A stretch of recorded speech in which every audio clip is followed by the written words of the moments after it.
لأول مرة من 15 سنة قمة مصرية بحضور جماهيري كامل تانية وتالتة ودخلتين من الجمهورين غاية في الروعة، وطول المباراة الحقيقة تصوير وملعب وهتافات وتشجيع وجوان كمان. الصراحة مباراة متكاملة الأركان. ودخلة الأهلي اللي عملوها هي دخلة عبارة عن رسمة 3D وراها رسالة الروح والحماس، والرسمة دي فيها صالح سليم وثابت البطل وعم حسين رحمة الله عليه ومشجع أهلاوي لابس طاقية عليها رقم 74. وده شكل الدخلة من قريب، والدخلة كان معاها رسالتين، واحدة يمين وشمال، والأولى اللي اتريق عليها طبعا قلة من جمهور نادي الزمالك اللي أصلا مش فاهم، بيتريق بيتساق وخلاص. أول ما بنتخلى عن الحتة دي بنضيع. وهنا الجمهور استشهد بظهور صالح سليم، ووراه كان كابتن ثابت البطل رحمة الله عليهم. مشهد شفناه قبل كده سنة 96 بعد خروج الأهلي من بطولة النخبة العربية، والمشهد ده هو المشهد بتاع الدخلة أصلا، اللي هو ده يعني دي نفس القعدة بتاعة صالح سليم وثابت البطل في اللقطة اللي أنا بحكي لكم عنها دي. ووقتها كان صالح سليم كان بيعنف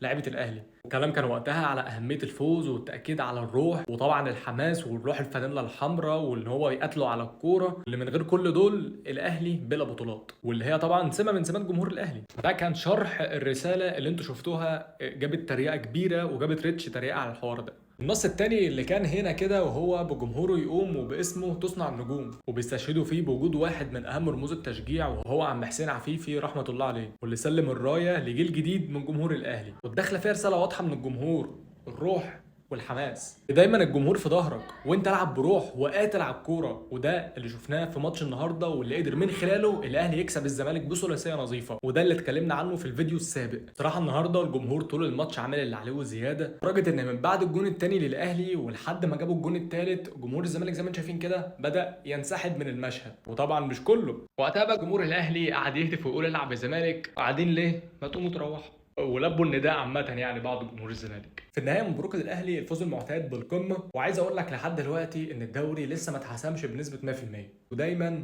في للقصة باقية. وبس تنسوش لايك وفولو.